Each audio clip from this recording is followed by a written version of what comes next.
رسول اللہ یا حبیب اللہ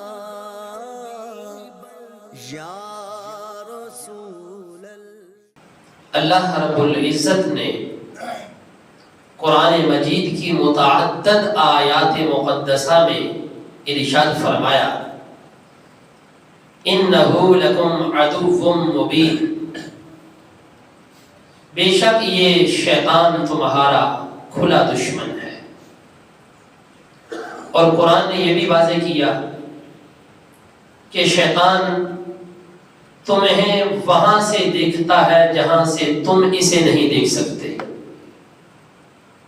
یہ ایک ایسا پوشیدہ دشمن ہے۔ إِنَّهُ يَرَاكُمْ هُوَ وَقَبِيلُهُ مِنْ حَيْثُ لَا تَرَوْنَهُمْ، بے شک شیطان اور اس کا قبیلہ تمہیں وہاں سے دیکھتے ہیں جہاں سے تم اسے نہیں دیکھ سکتے۔ مِنْ حَيْثُ لَا تَرَوْنَهُمْ إِنَّا جَعَلْنَا الشَّيَاطِينَ أَوْلِيَاءَ لِلَّذِينَ لَا يُؤْمِنُونَ، بے شک ہم نے شیطانوں کو بے ایمانوں کا دوست بنا لیا ہے۔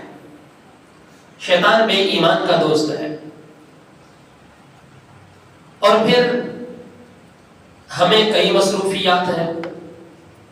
شیطان کا صرف ایک ہی مصرف ہے، انسانیت کو بہکاوے میں لانا۔ اغوا کا مطلب ہوتا ہے کسی کو ورگلانا، کسی کو راہ راست سے بھٹکا دینا، بہکانا۔ اور سب سے بڑھ کر یہ کہ یہ تلا ہوا ہے اس چیز کے اوپر کہ ہمیں یہ تباہی کے دہانے پر لے جانے کے لیے ہر وقت تیار رہتا ہے۔ اور پھر ہمیں شیطان کی دشمنی سمجھ میں نہیں آتی۔ یہ بھی ہمارے اندر اس نے ایسا ماحول بنا دیا ہے کہ شیطان وسوسے ڈالتا ہے۔ وہ ہمیں برائی کو اچھا کر کے دکھاتا ہے۔ قرآن نے کہا وَزَيَّنَ لَهُمُ الشَّيْطَانُ أَعْمَالَهُمْ، یہ تمہارے اعمال تمہیں آراستہ کر کے دکھاتا ہے کہ جو تم کر رہے ہو اچھا کر رہے ہو، آراستہ اور پیراستہ کر کے دکھا رہا ہے، جس کا نتیجہ یہ ہوتا ہے کہ انسان کو اپنی برائی سمجھ میں نہیں آتی۔ انسان اپنی برائی کو اچھا سمجھتا ہے کہ میں بھلائی والا کام کر رہا، حالانکہ وہ بدی اختیار کیے ہوئے ہوتا ہے۔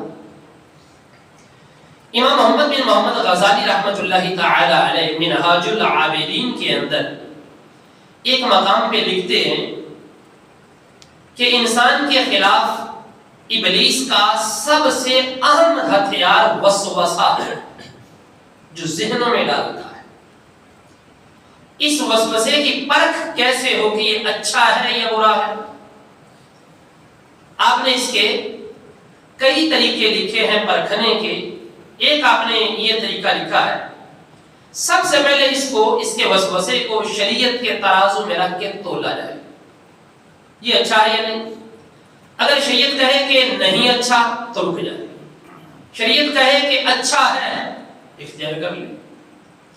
اگر اب بھی اطمینان حاصل نہیں ہوا تو پھر اپنے بزرگان دین رحمہم اللہ علیہ مجمعین کی طرف توجہ کریں، ان کے طریقے، ان کی سیرتیں کیا کہتی ہیں۔ اگر وہاں سے روشنی ملتی ہے کہ یہ طریقہ اچھا ہے تو اپنا لیں، مگر نہ چھوڑ دیں۔ اگر اب بھی دل مطمئن نہیں ہوا تو فرمایا اپنے نفس سے پوچھئے، اپنے جی سے پوچھئے کہ بتا تو کیا کہتا ہے۔ اگر بندے کا نفس یہ کہتا ہے کہ یہ اچھا ہے تو سمجھ لیجئے برا ہے، اس کو چھوڑ دیجئے۔ کیوں؟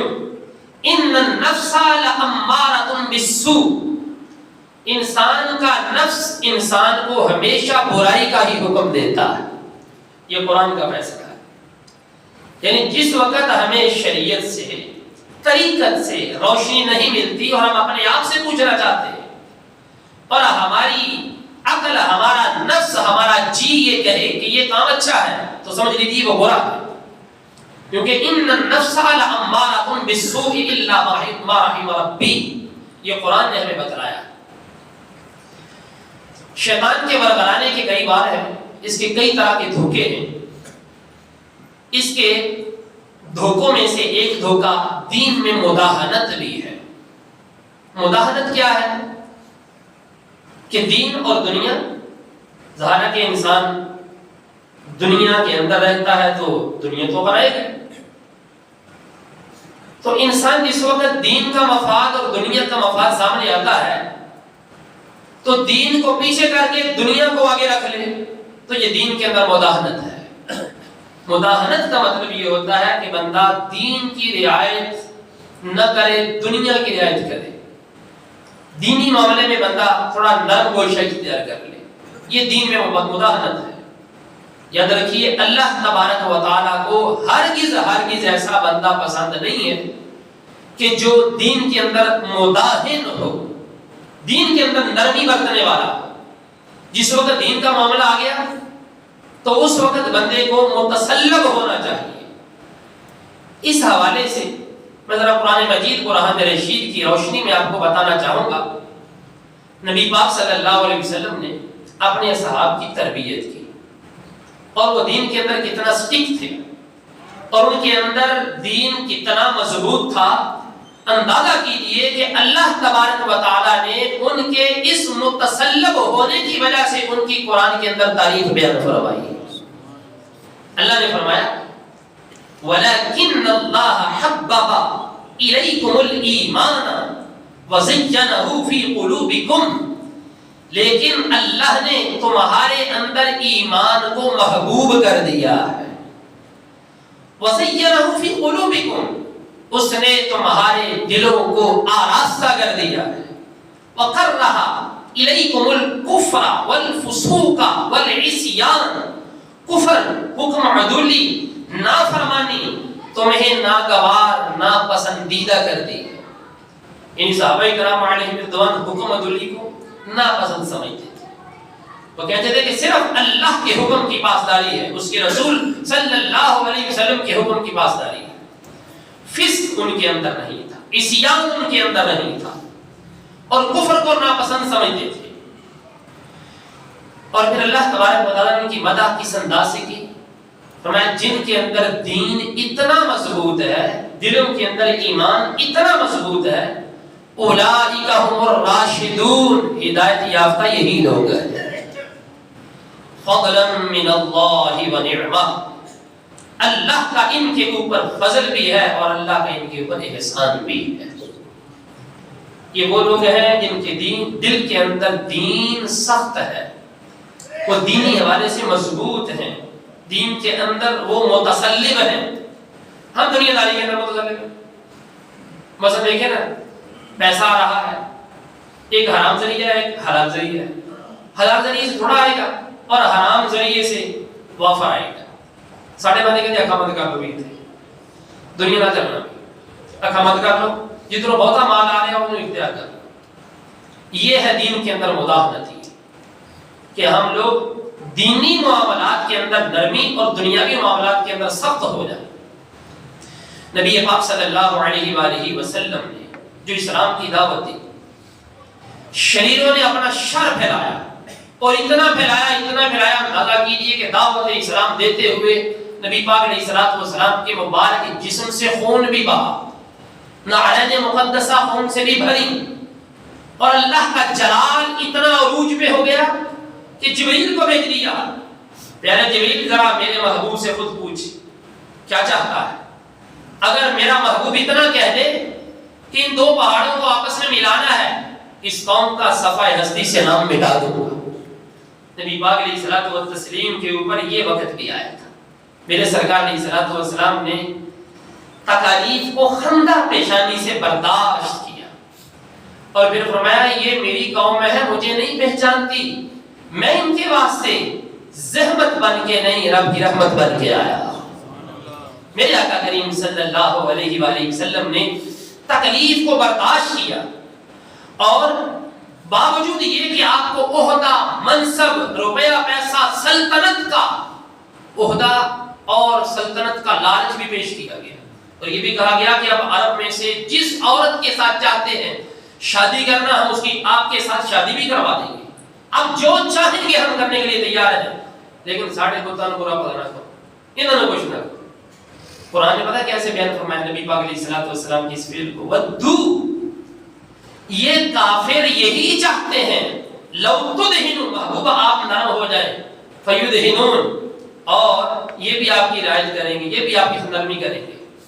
لیکن نبی پاک علیہ الصلوۃ والسلام نے فرمایا یا اللہ تو نے مجھے دین کا مبلغ بنا کے بھیجا ہے، جو تیری توحید ہے اور جو تیرا پیغام ہے میں محمد صلی اللہ علیہ وسلم منوان پہنچانے کے لیے ہر وقت تیار ہوں۔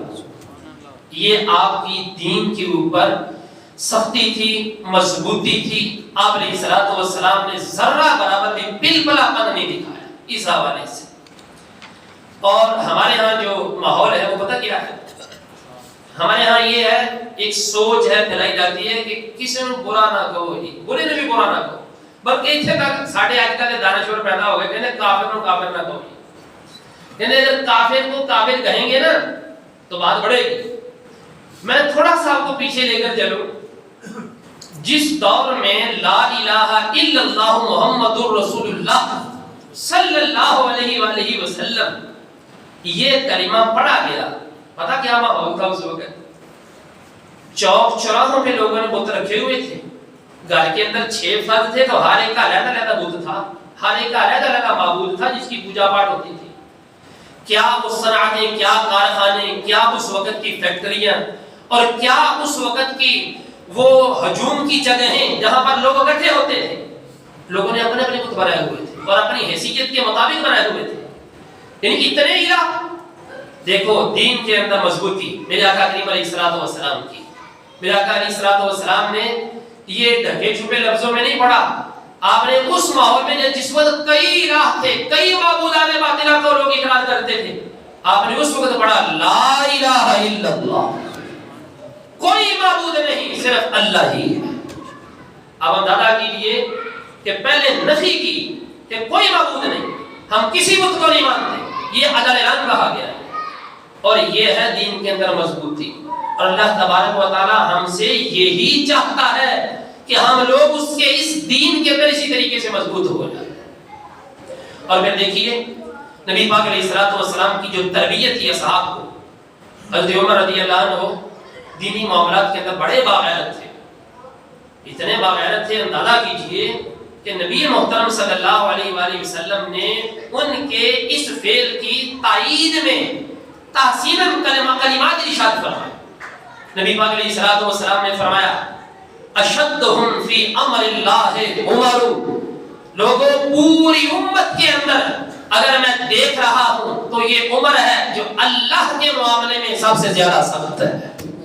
حضرت عمر رضی اللہ عنہ کی اس طریقے سے آپ نے تحسین فرمائی، انہوں نے کہا یہ دیکھیے یہ اتنا سخت ہے دینی معاملات کے اندر۔ اور ہمارے ہاں ایک اور چیز بھی ہے کہ دین کی خاطر کوئی بندہ استقامت اختیار کرتا ہے تو اس کو شدت پسندی کہا جاتا ہے، کہ لوگ جو ہے بڑے شدت پسند ہیں یعنی لوگ، حالانکہ اصحاب کی تربیت کیا ہے، نبی پاک علیہ الصلوۃ والسلام کی تربیت کیا ہے؟ یہی تربیت ہے نا کہ دین کے اندر بندے کو سخت ہونا چاہیے۔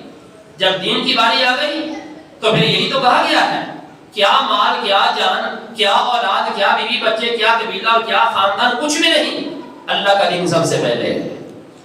یہ سبق پڑھایا گیا ہے ہماری شریعت کا جو ہم تک پہنچا ہے، اور ہم اس کے اندر کتنے کا مضبوط ہیں، ہر ایک کو اپنا اپنا جائزہ لینا چاہیے، اپنا اپنا محاسبہ کرنا چاہیے کہ جس وقت دین اور دنیا اس کا آپس میں موازنہ ہوتا ہے اور ہمارا ذہن یہ کہہ رہا ہوتا ہے کہ ہم نے دین کو لینا ہے، لیکن مفاد ہمیں جلد ملنے والا ہوتا ہے دنیا سے، ہم دنیا کو اختیار کر لیتے ہیں، دین کو پیچھے رہنے دیتے ہیں۔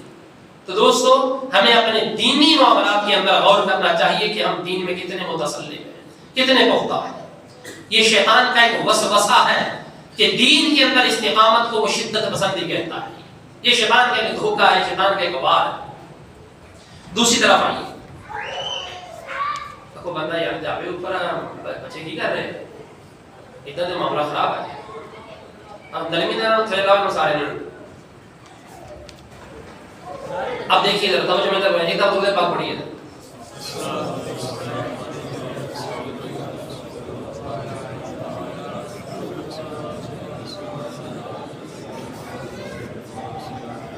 شیطانی دھوکوں میں سے ایک دھوکہ یہ بھی ہے کہ ہمارے ہاں رسم و رواج کی پابندی، کہتے شریعت کی کہہ دیا اخامان بس اسی کچھ نہیں دیکھنا، یہ ہماری ریت ہے، یہ ہمارا رسم و رواج ہے۔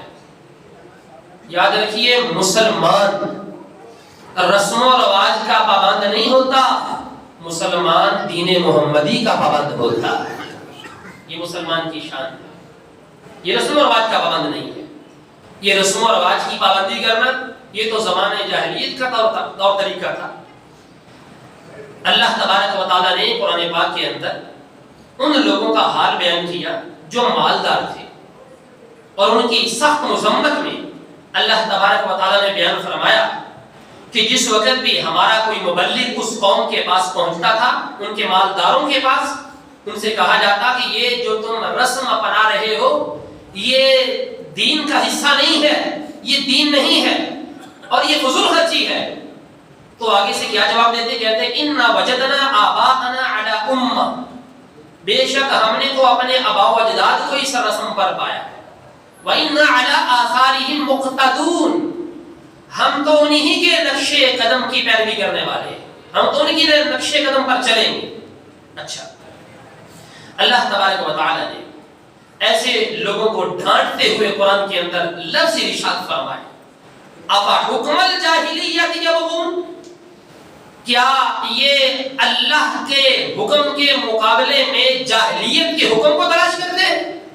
وَمَنْ أَحْسَنُ مِنَ اللَّهِ حُکْمًا لِقَوْمٍ يُوقِنُونَ، یقین والی قوم کے سامنے اللہ تبارک و تعالیٰ کا حکم ہی سب سے اچھا ہوتا ہے۔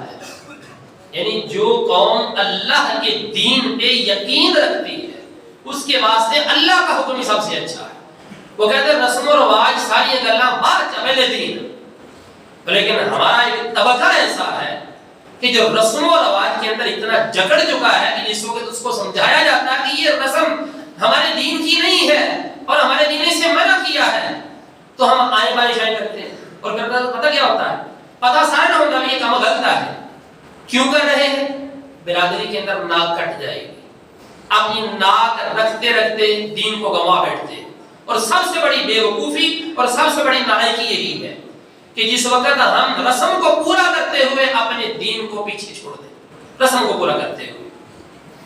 عبداللہ بن عامر بن عاص کی بات سنیے، نبی پاک صلی اللہ علیہ وسلم نے فرمایا لا یؤمن احدکم حتی یکون ہواہ تبعا لما جئت بہ، امام الانبیاء صلی اللہ علیہ وآلہ وسلم نے فرمایا تم میں سے اس وقت تک کوئی بھی کامل ایمان والا نہیں ہو سکتا جب تک اس کی خواہش میرے لائے ہوئے دین کے تابع نہ ہو جائے، کامل ایمان والا نہیں ہو سکتا۔ آج کل ہماری خواہشیں کیا ہیں اور ہمارا دین کیا کہتا ہے؟ وہ کہتے دین جائے بھاڑ میں، نعوذ باللہ، پہلے خواہش پوری ہونی چاہیے۔ اور نبی پاک علیہ الصلوۃ والسلام نے جو تاریخی خطبہ حجۃ الوداع کے موقع پہ ارشاد فرمایا تھا، اور آپ نے عالمگیر پیغام دیتے ہوئے ایک جملہ یہ بھی ارشاد فرمایا وَمَا عَلَىٰ كُلُّ شَيْءٍ مِّنْ عَمَلِ الْجَاهِلِيَّةِ تَحْتَ قَدَمِيَّ مَوْضُوعٌ، تمہیں لوگوں سن لو، میں نے جاہلیت کے جتنے بھی رسم و رواج ہیں اپنے قدموں کے نیچے رون دیے، تحت قدمیہ موضوع، میں نے ان کو کچل دیا ہے، رون دیا ہے، جتنے بھی جاہلیت کے رسم و رواج ہیں۔ فرمایا یہ دین جو اسلام میں نے تمہیں دیا ہے نا، اس کے رسم و رواج اپنے ہیں، جاہلیت کے رسم و رواج تم نہیں اپنا سکتے، تمہارے اپنے طور طریقے۔ ہمارے ہاں جس وقت شادی ہوتی ہے تو ایک رواج یہ بھی ہے، وہ پتہ کیا ہے؟ لوگ کہتے ہیں ستارے ملاؤ، یہ آپس یہ لڑکی اور لڑکے کے آپس میں ستارے ملائے۔ یہ ستارے کون ملاتے ہیں؟ مسلمان نہیں ملاتے، یہ ستارے ملانا مسلمانوں کا کام نہیں ہے۔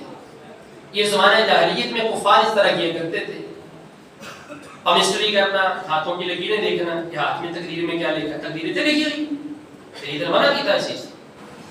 یہ جتنی بھی چیزیں یہ سب توہم پرستی ہیں۔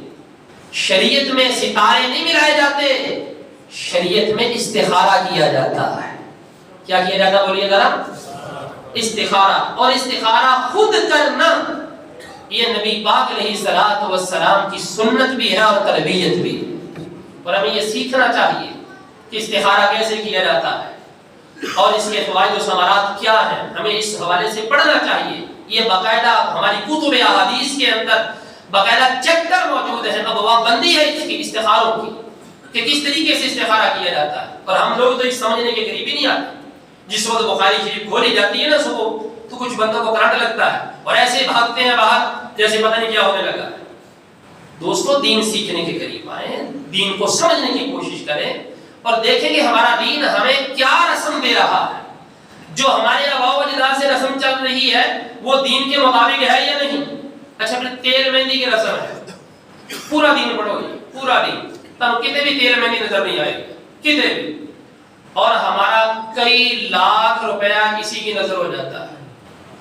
اور بعض گھرانے تو ایسے ہیں کہ ان رسموں کو پورا کرنے کے واسطے پیسہ اکٹھا کر رہے ہیں، ان رسموں کو پورا کرنے کے لیے پیسہ اکٹھا نہیں ہو رہا، اور لڑکے اور لڑکیاں یہ زنا کر رہی، نعوذ باللہ من ذالک، اور غلط رہنوی کا شکار ہو رہی ہے، یعنی بے رہنوی کا شکار ہے، صرف ان رسم و رواج کو پورا کرنے کے واسطے ہمارے پاس پیسہ نہیں، تیل مہندی کا کوئی تصور نہیں ہے۔ پھر مخلوط اجتماعات جس کے اندر باقاعدہ ناچ گانا، میوزیکل شو اور پروگرام، باقاعدہ بھانٹ میراسیوں کو، کنجروں کو بلا کر کے ان کی دعوت کرنا، ان کے اوپر پیسہ لوٹانا، یہ کیا چیز ہے؟ یہ کیا ہماری شرع کے اندر ہے؟ یہ رسم و رواج ہے یہ جس نے ہماری اس امت مسلمہ کی بیخ کنی کر دی ہے اور ہمارے اندر سے اسلام نکال دیا ہے۔ یہ ہرگز ہماری شریعت نہیں ہے، یہ رسم و رواج ہرگز ہماری شریعت اجازت نہیں دیتی۔ اور پھر دیکھیے ابھی منگنی ہی ہوئی، فون پہ باتیں شروع ہو گئی، لڑکا لڑکی باتیں کر رہے ہیں اور گھنٹوں باتیں کر رہے ہیں، پھر جو ہے وہ ملاقاتیں بھی ہوتی ہیں، آمنے سامنے بیٹھتے ہیں، نعوذ باللہ من ذالک، اور آگے بڑھ کر نہ جانے کیا کچھ کرتے ہوں گے۔ یہ کسی سے مخفی نہیں ہے، کسی سے ڈھکی چھپی بات نہیں ہے، یہ ہمارا کلچر نہیں ہے۔ یہ مسلمان تو یہ کہتا ہے قل للمؤمنین یغضوا من ابصارہم وقل للمؤمنات یغضضن من ابصارہم، مرد عورت یہ اپنی آنکھوں کو جھکا لے اور اپنی پارسائی کی حفاظت کرے۔ اس کے بعد سے حلال نہیں ہے کہ یہ غیر محرم سے، غیر مرد غیر عورت سے کوئی فون پہ باتیں کرے، اور نہ جانے کیا کچھ ہوتا ہے، الامن والحفیظ۔ اور پھر اس طریقے سے جو ایک اور بری رسم ہے، لڑکی والوں سے مطالبے بھی ہوتے ہیں، جہیز میں یہ کچھ دیا جائے گا، اس طرح کے لوگ بھی ہیں۔ میں کہتا ہوں اس طرح کے لوگ جو ہوتے ہیں نا، جو کہتے ہیں لڑکے والے جس وقت یہ مطالبہ کرتے ہیں، یہ لفظ میرے وزنی ہوں گے معذرت کے ساتھ، لڑکے والے لڑکی والوں سے یہ مطالبہ کریں کہ ہمیں جہیز میں یہ چیز بھی چاہیے، یہ چیز بھی چاہیے، اور ہمارے کھانے میں جس بارات آئے تو ہمارے اتنے افراد ہوں گے اور یہ کچھ ہونا چاہیے۔ یہ بے غیرت قسم کے لوگ ہوتے ہیں، بے غیرت۔ اور جس بندے نے اپنے جگر کا ٹکڑا تمہیں دے دیا، پیچھے کیا رہا؟ پیچھے کیا بچا؟ جگر کا ٹکڑا ہے جس نے تمہیں اپنی بیٹی دے دی، پیچھے کیا رہا ہے؟ یہ محض رسم و رواج ہے۔ یہ شریعت میں لڑکے والے یہ مطالبہ نہیں کر سکتے کہ آپ اپنی بیٹی کو یہ دے دیں اور ہم آئیں گے اور ہمیں آپ نے یہ کھانا کھلانا ہے، یہ نہیں کہہ سکتے۔ وہ کھانا کھلائے ان کی مرضی ہے، نہ کھلائے تب بھی ان کی مرضی ہے، شریعت میں ہے ہی نہیں۔ شریعت میں صرف ایک ہی چیز ہے، ایک ہی کھانا ہے، وہ کیا ہے؟ سرکار نے فرمایا اولم ولو بشات، فرمایا ولیمہ کرو اگرچہ ایک بکری ہی کیوں نہ۔ یہ میرے سرکار کی سنت ہے۔ اور میرے سرکار علیہ الصلوۃ والسلام کی 11 شادیاں تھیں، یکے بعد دیگرے 11 شادیاں۔ بعض ازواج مطہرات کا ولیمہ پتہ کیسے ہوا؟ بعض ازواج مطہرات کا ولیمہ صرف اتنا تھا کہ آپ علیہ الصلوۃ والسلام نے ایک دودھ کا پیالہ خود بھی پیا، جتنے بیٹھے ہوئے تھے تمام کو پلا دیا، ولیمہ پورا کر دیا۔ اور بعض ازواج کا اس طریقے سے بھی کیا آپ نے کہ حیث نامی ایک حلوہ تھا اس وقت، پنیر اور کھجور کو ملا کر کے بنایا گیا اور ایک چھوٹا سا دسترخوان سجایا گیا۔ آپ نے حضرت انس کو فرمایا اعلان کر دو سب میں، محمد عربی صلی اللہ علیہ وسلم نے ام سلمہ سے نکاح کیا ہے، ولیمے کے اوپر حاضر ہو جائے۔ یہ بھی ہوا۔ ہماری شریعت نے تو ہمیں اتنی آسانی دی ہے اور ہم لوگ رسم و رواج کے اندر جگڑ کے رہ چکے ہیں۔ دوستو یہ سب کچھ شیطان کی فریب کاری ہے۔ شیطان نے ان اعمال کو ہمارے واسطے آراستہ اتنا کر دیا ہے کہ ہمیں جو برائی ہے وہ برائی لگتی ہی نہیں۔ ہم کہتے ہیں یہ اچھا کام کر رہے ہیں، نعوذ باللہ من ذالک۔ اس طریقے سے جس وقت جو ہے وہ کسی کی افواہی ہوتی ہے تو بعض بڑے گھرانوں میں یہ بھی ہے کہ چند منٹ خاموشی اختیار کریں گی، یا جس طرح ہمارے ہاں قومی اسمبلی کے اندر بھی ہوتا ہے، چند منٹ یہ خاموشی اختیار کریں گی۔ یہ جو خاموشی ہے کیا ہے؟ یہ رسم پڑی ہوئی ہے، یہ مسلمانوں کی نہیں ہے، یہ غیر مسلم لوگ اس طرح کرتے ہیں۔ ہمارے ہاں تو فاتحہ خوانی ہے، ہمارے یہاں فاتحہ پڑھی جاتی ہے جو شریعت نے ہمیں کہا ہے، والاستغفار لہما والاستغفار لہم، اپنے مردوں کے واسطے دعا کرو۔ دعا کرنا ہماری شریعت کے اندر ہے، خاموش رہنا ہماری شریعت میں۔ بہت ساری باتیں ہیں دوستو، اور ہمارے معاشرے کے اندر جو شیطانی دھوکے ہیں، فریب ہیں، یہ کسی سے مخفی نہیں ہے۔ میں نے پہلے بھی یہ بات عرض کی ہے کہ ہم کو پتہ ہوتا ہے کہ یہ جو ہم کام کر رہے ہیں غلط کر رہے ہیں، لیکن کیوں کر رہے ہیں؟ ناک نہیں رہے گی، ناک کٹ جائے گی برادری میں۔ اچھا پھر ولیمہ جس کو کرتے ہیں بعض لوگ جو ہے وہ دکھلاوا تو عام ہو چکا ہے نا آج کل، دکھلاوے کے نام پر یہ کتنی ڈشیں پکائی ہیں ہم نے دکھلاوے کے نام پر۔ آپ کریں تو کوئی مسئلہ نہیں، جو آپ چاہتے ہیں پکائیں، شریعت نے منع نہیں کیا، لیکن آپ کسی کو ڈیگریڈ نہ کریں بتا کے کہ اسی لوگ یہ کیتا تو سیدھے بھی نہیں سکیتا۔ یہ جو دکھلاوا ہے نا یہ بھی ناجائز ہے، پھر آپ سنت پہ عمل نہیں کر رہے، آپ برا کر رہے ہیں اگر کسی کو ڈیگریڈ کریں گے اس طریقے سے۔ دعا ہے اللہ رب العزت ہم سب کو دین کا فہم عطا فرمائے اور دین پر صحیح طریقے سے عمل پیرا ہونے کی توفیق عطا فرمائے۔ اللہ رب العزت ہم سب کو دین اسلام کی برکتوں سے مالا مال فرمائے۔ اللہ رب العزت دین کے فیوز و برکات سے ہمارے قلب و قالب کو منور فرمائے، دنیا بھر کے مظلوم مسلمانوں کی مدد فرمائے، مسلم حکمرانوں کو غیرت ایمانی عطا فرمائے، اور جتنے بھی جہاں بھی مسلمان اس وقت ظلم کی حالت میں ہے، ظلم سہ رہے ہیں، ان کی مدد کی توفیق عطا فرمائے۔ آمین وما علینا الا البلاغ، سنت عطا فرمائے۔